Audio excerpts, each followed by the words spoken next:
Përshëndetje të dashur miq dhe mirë se erdhët në kuzhinën time. Sot do të përgatisim këtë tavë speciale buranin në furrë me miell misri. Nëse doni të largoni nga të përditshmet, kjo është një recetë që në të vërtetë të shijon jashtëmase. Kombinimi është perfekt dhe ka një shije fantastike. Për një darkë të lehtë me një gotë dhall ose kos, jam e sigurt se ka për t'ju shijuar tepër. Le të vazhdojmë me përgatitjen. Do fillojmë duke përgatitur buranin. Në një tigan shtojmë 4 lugë gjelle vaj ulliri, kam shtuar një qep dhe pjesën e bardhë të një preshit. Ju sigurisht mund ta shtoni dhe të gjithë preshin. Do e lëm pak sa të zbutet, më pas do të shtoj një karotë të grillë në rende ose në kubik të vegjël sipas dëshirës, një domate të grillë në rende dhe pak salcë domatesh nga kjo e holla. Nëse keni pas, do të shtoni diku te gjys lugë të çajit. Dhe kur ta kemi gati, do vazhdojmë duke shtuar orizin, diku te gjysmë gotë të ujit me oriz për supë, që peshonte diku te 150 gram, krip piper sipas nevojës. Do e shtoni avash avash me kujdes, mund ta provoni edhe në fund nëse ka nevojë për më tepër.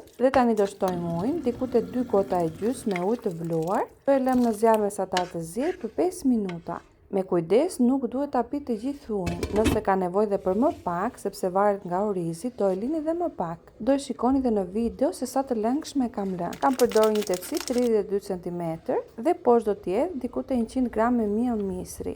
Ose mund ta bëni me 5 lugë gjelle. Është e mira ta stitim në këtë mënyrë që të ketë ajër brenda dhe të përthithet më lehtë dhe shpejt lagështia. E hapim pak lehtë pa e shtypur fort, që të vedhet nëpër vende që nuk ka.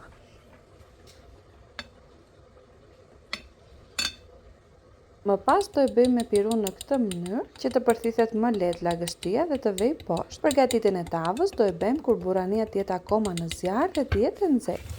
Ndërkohë, pas 5 minutash, mua më del kështu. Duhet të ketë lëngje brenda orizi, nuk duhet të jenë tharë. Ndaj do e kujdesni dhe vetë sepse do ziejë dhe në furrë. Përveç asaj na duhen dhe lëngjet që të lagin miellin e misrit kur ta hedhim sipër. Spinaqin do e hedhim në fund sa të zbutet disa sekonda dhe të bjerë volumi. Do e largojmë direkt, nuk do e lëm të ziejë. Në këtë pikë mund të provoni dhe për krip dhe direkt ashtu që është e nxehtë, do e hedhim sipër miellit të misrit. Kështu duhet të jetë e nxehtë që të përthithet lehtë nga mielli i misrit dhe të lidhet, të dalë një pite speciale. Do e hapim në këtë mënyrë.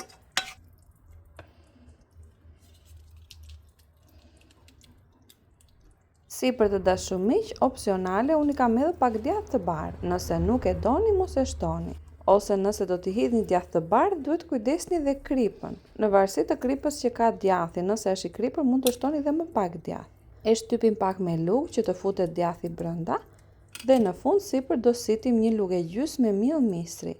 Do e hapim në këtë mënyrë në gjithë sipërfaqen. Pak vaj ulliri dhe tavën e kemi gati.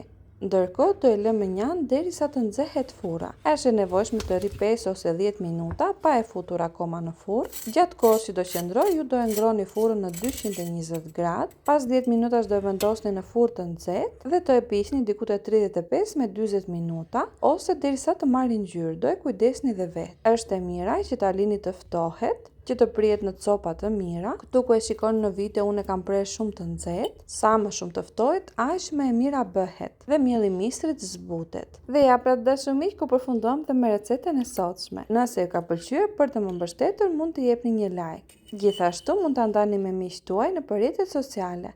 Për ata që do e provojnë, punë të mbarë dhe ju bëf të mirë. Gjithë të mirat, bashkë mirë dëgjofshëm në recetën e radhës.